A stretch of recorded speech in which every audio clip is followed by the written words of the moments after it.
Hello everyone, I welcome you all in this video. In this video, we are going to discuss about the recently asked problems on the manufacturing process in the GATE examination 2021. So let's start. Whatever the question that has been asked, that was wonderful. Okay. Okay, so this is the first problem. And orthogonal cutting operation, the sequence can be different. Okay, and हो सकता है कि because अभी तक gate paper publish नहीं हुआ है market में, तो जो भी data whatever the data I am writing over here and the language that is not I am मैं क्लेम नहीं करता कि that has been the same what the asked in the GATE examination, but data most probably same होंगे. Okay. In an orthogonal cutting operation is which is performed as using a single point cutting tool with the rake angle 12 degree. Okay, and the cutting force and the friction force. Okay, please keep in mind that this is not the thrust force, this is friction force. Okay, okay. So the cutting force is Fc alpha. First of all, alpha is given to you, that is 12 degree. Okay, then Fc, that is 1000 Newton. Okay, and then it is not thrust force, it is friction force. Okay, ff, that is 600 Newton. And next is the cut and uncut chip thickness are these. Okay, so this the value of tc is 1.5. Okay, and the value of t is 0.75 mm. Okay, this is also mm. Okay, now we have to find out the shear force. So there are two ways to find out the value of shear force. That is, first is using the merchant circle diagram. So this is fs equals to fc cos of phi minus ft sin phi. Okay, और एक और जो formula है, that is fs equals to a sorry tau s, that is shear stress into as. But यहाँ पर आपको tau S नहीं दिया है, ठीक है, shear stress नहीं दिया है, तो ये फॉर्मूला हम यूज नहीं कर सकते हैं, हमें यही फॉर्मूला यूज करना पड़ेगा. तो इस फॉर्मूले में क्या क्या गिवन है वो देख लेते हैं. सबसे पहले fc is basically the cutting force, so this fc is given to you. ft is the thrust force which is not given to us. Okay, so next phi. So phi is the shear angle, so phi that we have to find out. Okay, and इसमें एक और वे है, like ft is not given to you, so that we can calculate ft from the merchant circle diagram. but अगर हम merchant circle diagram की ही बात करें, ठीक है, तो merchant circle diagram में क्या होता है, सर्कल को छोड़िए, हम सिर्फ फोर्सेस डिस्कस कर लेते हैं कि this is fc. Okay, and perpendicular to that is ft. Okay, now इसको जब हम मिला देते हैं तो ये जो होता है that is radius of this merchant circle, और we call it as a resultant. Okay, now यही रिजल्टेंट क्या होता है, जो बाकी टोटल 6 फोर्सेस हैं उनके रिजल्टेंट्स है. तो अब आपका ये जो है, this is your F, that is friction force. Okay, F F, and ये जो है that is normal to friction. Okay, so this is F, sorry N I am writing just, और दिस इज बीटा, एंगल बाद में discuss कर लेंगे, and this is your shear force which is fs. okay, and this angle is now we can discuss the angle. so this is phi. okay, और ये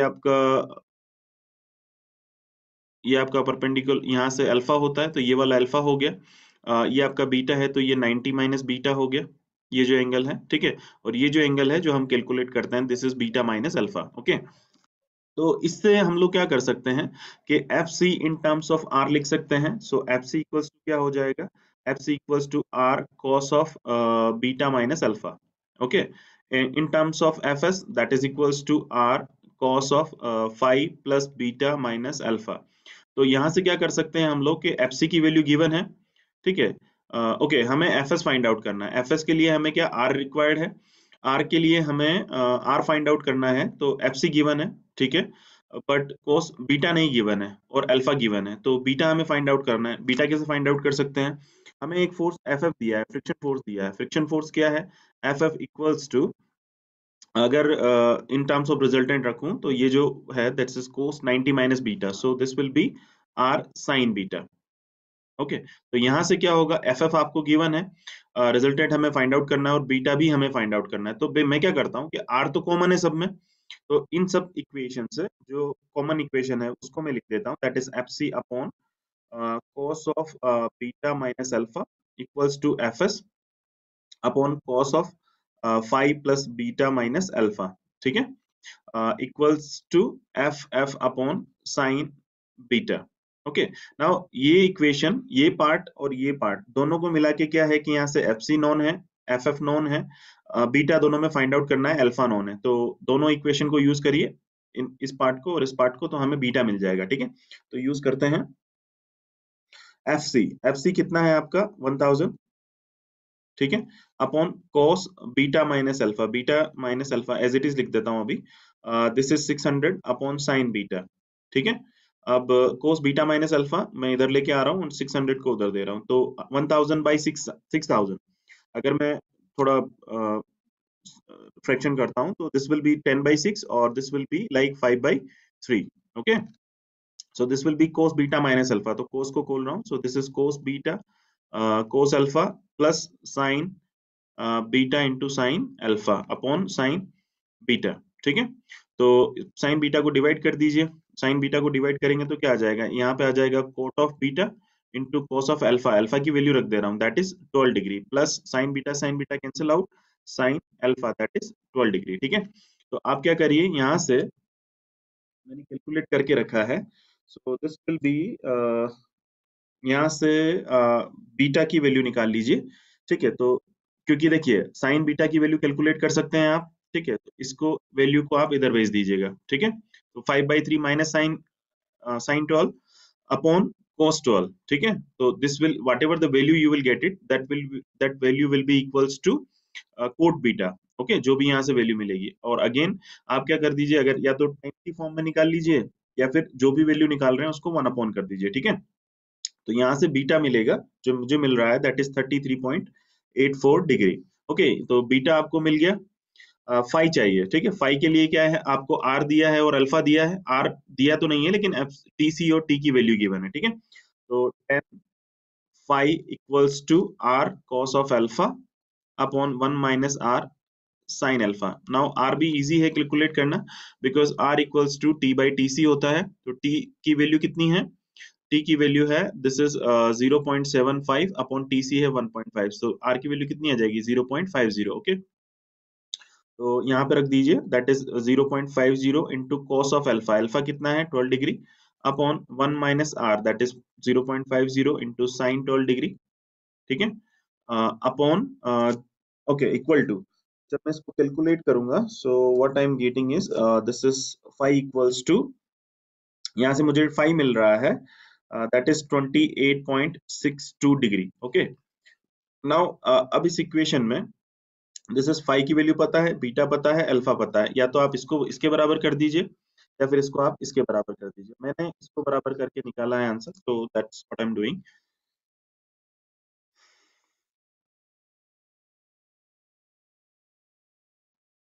okay, तो beta हमारे पास था, that is 33.84, ठीक है, और फाई हमने निकाला था, दैट इज 28.62, ठीक है।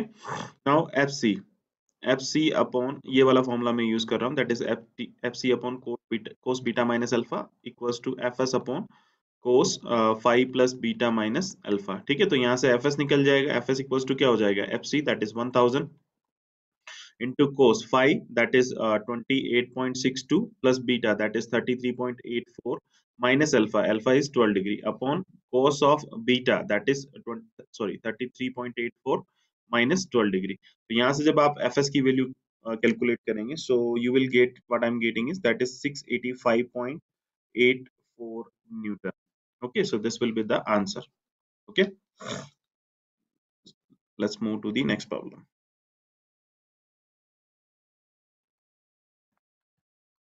Okay, this was a very easy question, इसमें कुछ ज्यादा डिस्कस करने की जरूरत नहीं है। While drilling through hole the sequence of the process should be. देखिए पहले तो ये है कि ड्रिलिंग ही कर रहे हैं तो सबसे पहले ड्रिलिंग ही आता है, ठीक है। तो ऑप्शन सिर्फ बी और डी की ही बात करेंगे, ये दोनों तो ऑलरेडी गलत हो जाते हैं, ठीक है। अब बोरिंग और रीमिंग, क्योंकि सबसे पहले जनरली जो ओके, सबसे पहले हम देखते हैं कि इसकी जो मतलब, ये देखिए सबसे पहले एनलार्ज, ज्यादा जो एनलार्ज कर मतलब जो ज्यादा जिससे हम लोग ड्रिल कर सकते, मतलब डाया बना सकते हैं, वो है ड्रिलिंग। ओके, वो ऑलरेडी है। देन उसके बाद कौन सा ऑप्शन आता है, that is boring. Okay, then आता है रीमिंग। तो boring and reaming, reaming last में हम करते हैं इस वजह से है कि माइक्रो, अगर माइक्रोन्स में अगर हमें चेंजेस करना है, एज वेल एज अगर हमें उसकी एस्थेटिक बढ़ानी है, मींस सरफेस रफनेस को कम करना है, that time we can use the reaming process. So this will be the answer. Okay, drilling, boring and the reaming. Okay, let's move to the next one. ये 1 mark का question था। Okay. This was the easiest problem from the welding process. The resistance spot welding of two 1.5 mm thickness. Okay, thick metal sheet is performed. I is 10,000 ampere. The T means मैं capital T से represent कर रहा हूँ 1.55 mm thickness को। ठीक है, I जो है आपका, दैट इज आपको दिया है, that is 10,000 ampere. Okay, and जो आपको टी है, small T, that is time is equals to 0.25 second. Okay, and आपके इसके लिए रेजिस्टेंस दिया है, दैट इज सॉरी, आर की वैल्यू दी है, that is 0.0001 ohm. Okay, and the volume of the nugget is 70 mm cube।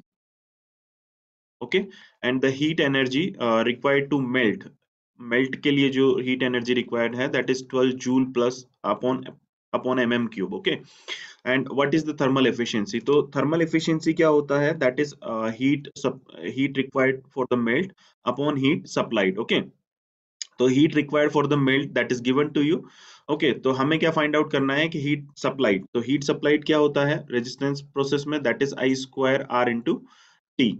Okay, T is the time, तो are I square कितना है, दैट इज 10,000, वैल्यू रख दीजिए। आर कितना है 0.0001 इंटू टी कितना है 0.25। तो यहाँ से जब एच एस कैलकुलेट करेंगे, सो this will B 2500। Okay, joule.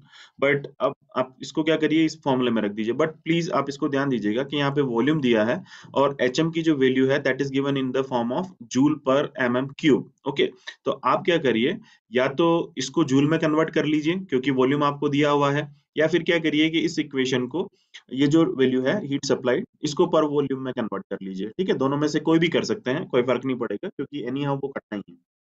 ठीक है, तो मैंने क्या किया है, मैंने एच एम को कन्वर्ट कर दिया है, H M equals to 12 into 70। Okay, तो 840 जूल हो जाएगा। ठीक है, तो ये जो है energy that is supplied for the melt, that is required for the melting purpose, and this energy is required for the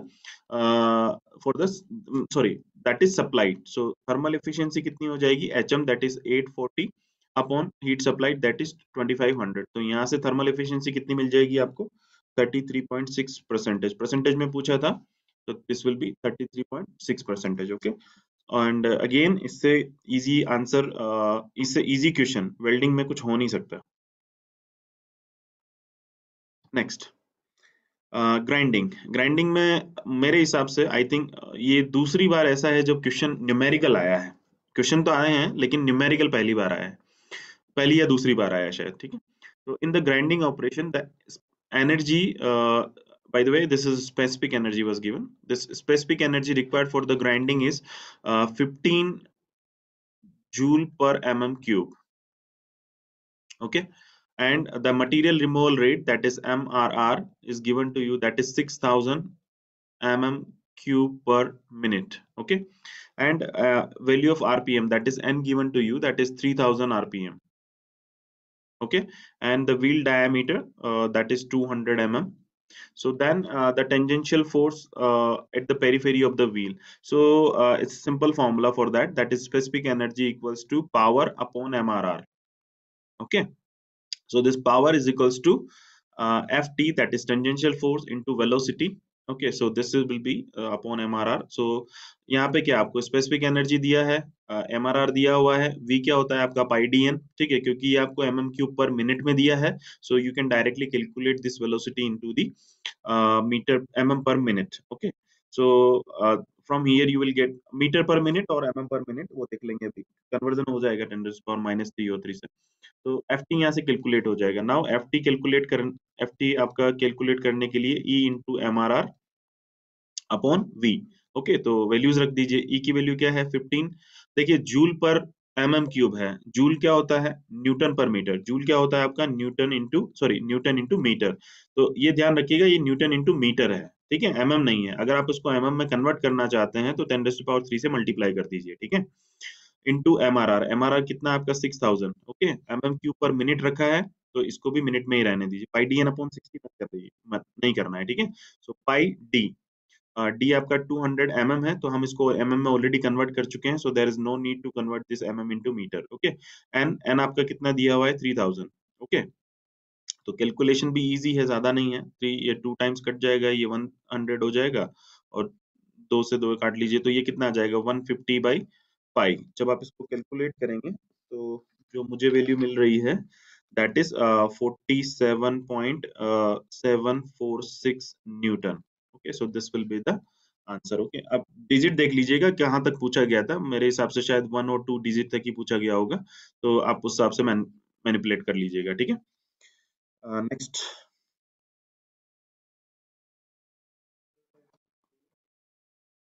okay, centrifugal casting. इस तरह का क्वेश्चन पहली बार पूछा गया है, ठीक है, पहले नहीं आया है मैकेनिकल इंजीनियरिंग में, तो ठीक है। Centrifugal horizontal casting of a copper tube, okay, which has outer diameter, ठीक है, डी नॉट से रिप्रेजेंट कर देता हूं मैं। Outer diameter that is 250 mm and inner diameter that is D I से रिप्रेजेंट कर देता हूं, that is 230 mm।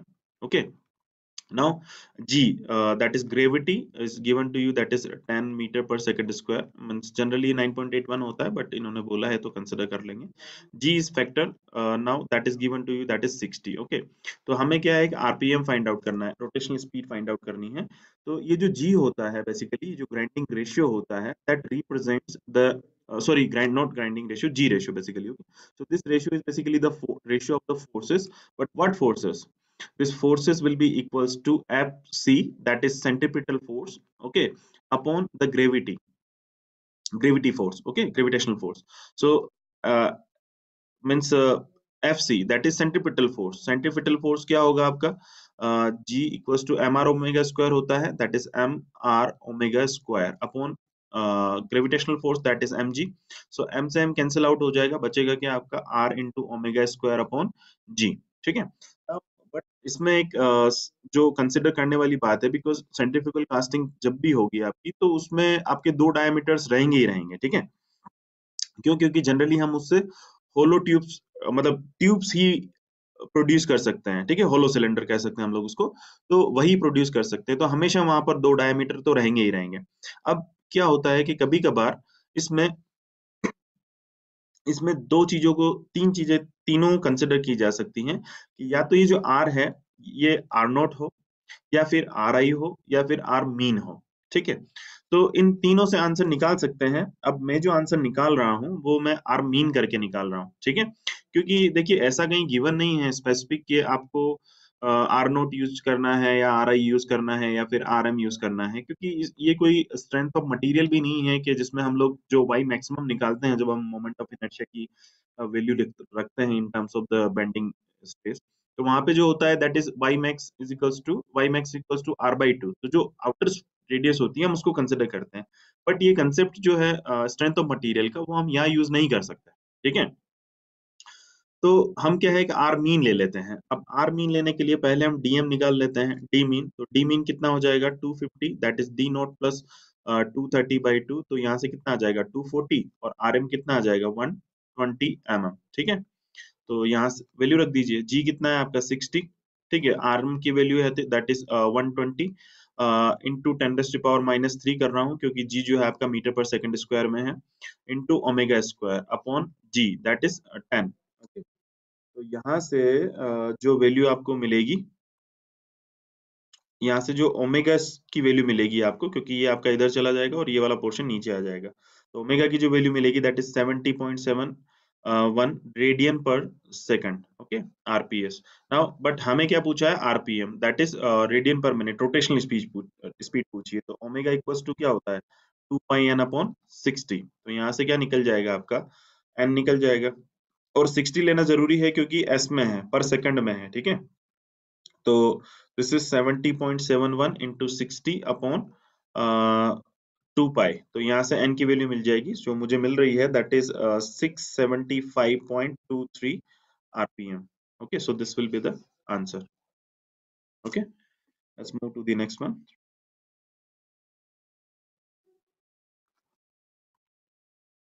Okay, this was a wonderful problem, because the same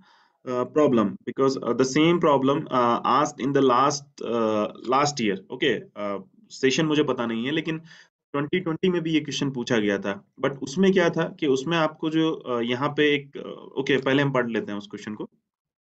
slab of 20 mm in width, तो हम इसको बी मान लेते हैं, रोलिंग का क्वेश्चन है, ठीक है, इन विड्थ. एंड इनिशियल थिकनेस जो है दैट इज एच नोट मान लेते हैं हम लोग. सो दिस इज 20 mm आपको दिया है. Rolling radius that is capital R, that is 300 mm, ठीक है. एंड जो आपका दैट इज फाइनल थिकनेस है, that is H F is equals to आपका 18 mm, sorry 18 mm. Okay, mu जो है आपको दिया है that is 0.10, and strength coefficient that is K, that is 300, and N की वैल्यू जो दी है that is 0.20. Okay, last year क्या गया था कि सेम क्वेश्चन पूछा गया था और उसमें आपका म्यू नहीं दिया था, but same on this basis आपको उसके लिए फॉर्मूला भी दिया गया था, ठीक है. बट इस बार क्या किया, फॉर्मूला नहीं दिया और आपको पूछा वही है जो लास्ट टाइम पूछा गया था, that is roll separating force. Okay, तो रोल सेपरेटिंग फोर्स क्या होता है, that is F equals to sigma naught, that is either हम इसको कह सकते हैं कि फ्लो स्ट्रेस और shear stress into AP, that is AP is what, projected area. Now the projected area will be equals to B, that is width of this, and into LP. LP is what again, that is projected length. Okay, so projected length हम कैसे calculate करते हैं, that is root square R into H. Okay, so this will be sigma naught into B into root square R into delta H. Delta H जो है that is H F minus, sorry H not minus H F. तो यहाँ से निकल जाएगा, are हमें given है, B हमें गिवन है, हमें सिर्फ सिग्मा नॉट फाइंड आउट करना है. तो सिग्मा नॉट फाइंड आउट करने के लिए जो आपका इक्वेशन है that is k into epsilon raise to n upon n plus one. अब एप्सिलॉन एप्सिलॉन क्या है आपका, ये है आपका स्ट्रेन. ओके, सो स्ट्रेन कैसे फाइंड आउट करते हैं हम लोग, this is equals to n ln, either it will be H F upon H not और H not upon H F, but हमें क्या लेना है, मैग्नीट्यूड, तो हमें उससे कोई फर्क नहीं पड़ता, ठीक है. तो हम इसको फाइंड आउट कर लेते हैं, that is ln H F, that is 18/20. Okay, तो हमें मैग्नीट्यूड कंसिडर करना है, तो मैग्नीट्यूड ही मैं लिख रहा हूँ, दैट इज जो हमें इसकी वैल्यू मिल रही है दैट इज 0.1054. ओके, तो यहाँ से मुझे क्या है कि यहाँ से मुझे सिग्मा नॉट मिल जाएगा, तो k that is 300 into 0.1054 raise to n. n कितना है आपका 0.20. Okay, upon 1 plus 0.2. तो यहाँ से मुझे सिग्मा नॉट मिल जाएगा, और सिग्मा नॉट जो मुझे मिल रहा है that is 159.395 mega pascal. Okay, ठीक है, तो ये आपका सिग्मा नॉट हो गया. यहाँ आपको सारी वैल्यू पता हो गई, तो एफ की वैल्यू फाइंड आउट कर लीजिए यहाँ से. तो एफ इक्वल्स टू कितना हो जाएगा, 159.395 इंटू बी. बी कितना है आपका 200 into root square R that is 300 into delta H. Delta H कितना है 2, ठीक है. तो यहाँ से आपको सिग्मा एफ की वैल्यू मिल जाएगी, दैट इज 780.874 न्यूटन.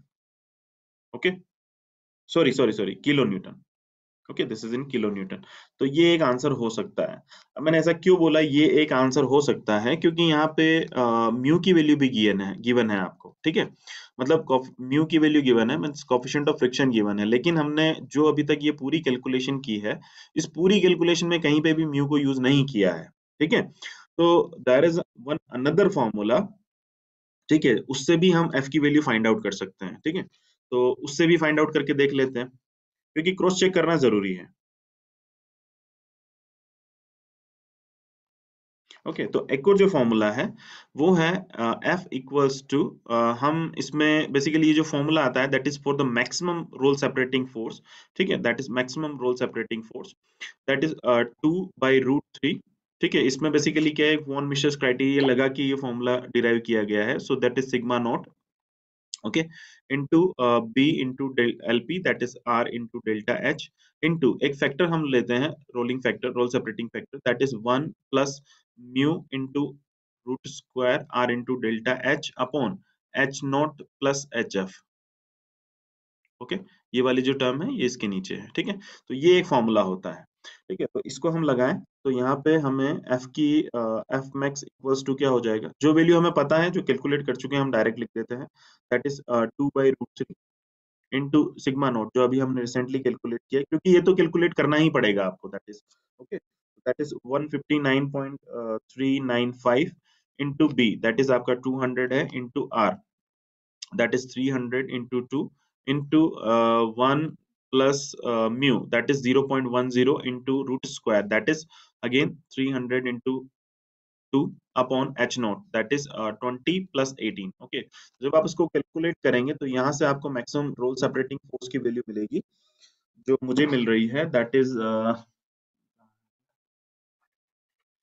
जो मुझे मिल रही है दैट इज 959.796 किलो न्यूटन। ये पॉइंट है 7959.786। ओके, तो पहले जो हमें रोल सेपरेटिंग फोर्स मिल रहा था वो था 780.874 किलो न्यूटन। ओके, नाउ अभी यहाँ पे दो वैल्यूज मिल रही हैं, तो देखिए करेक्ट आंसर जो होगा वो तो जो आईआईटी बॉम्बे मानेगा वही होगा, but there is a possibility कि कभी कभार क्या होता है कि गेट में कुछ ऐसे क्वेश्चंस आते हैं जिनमें एक्स्ट्रा डेटा दिया हुआ रहता है, लेकिन हम उसकी कोई जरूरत नहीं होती। बट इसमें क्या है ना कि हम अगर इस प्रॉब्लम इस आंसर को मानते हैं, तो ये जो आंसर आ रहा है, इस आंसर के लिए जो हमें डेटा है वो ऑलरेडी गिवन है, तो हम इसको छोड़ नहीं सकते हैं। ऐसा नहीं है कि वो डेटा रिक्वायर्ड नहीं है, अगर there is another formula is available, so through that we find out this form, we find out this relation, means by using this relation हमने ये आंसर जो है वो फाइंड आउट कर लिया है। तो at the end what we are getting that two different answers. तो अब इसमें कौन सा सही है कौन सा गलत, ये तो आईआईटी बॉम्बे ही डिसाइड करेगी, but these are the possibilities, क्योंकि जो दोनों अगर लगा के आए हैं, मतलब दोनों क्या, इसमें तो बेसिकली आपको फिल इन द ब्लैंक करना था, तो मैं आपसे सजेशन यही करूंगा कि जब तक आईआईटी बॉम्बे की आती है तब तक वेट करिएगा अपने रैंक को जोड़ने का, ठीक है। So let's move to the next one.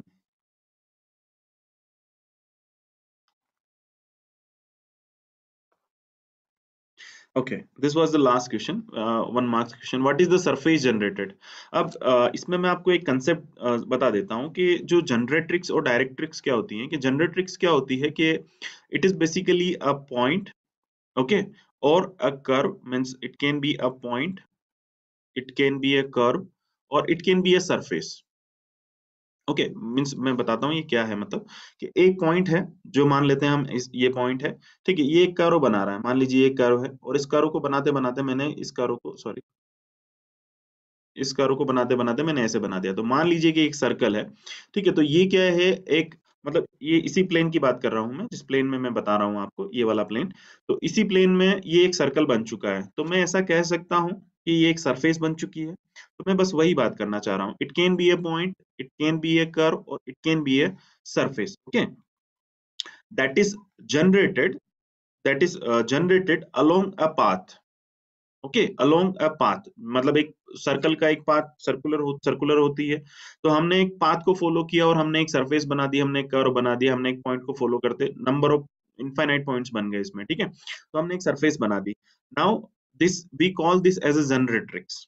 Okay, now the directrix are always be perpendicular to this generatrix, and what this directrix define that uh, these are the generatrix. Once the shape is completed, now we are moving a particular direction to complete that geometry। okay, तो हमें क्या करना है कि मैंने, अगर मान लो कि मैंने ये एक सर्कल बना दिया, ठीक है, तो मैं इसी प्लेन के पैरेलल, मतलब एक कुछ स्पेसिफिक डिस्टेंस पे एक सर्कल और बनाता हूं, तो वो सर्कल कुछ इस तरह का होगा, ठीक है।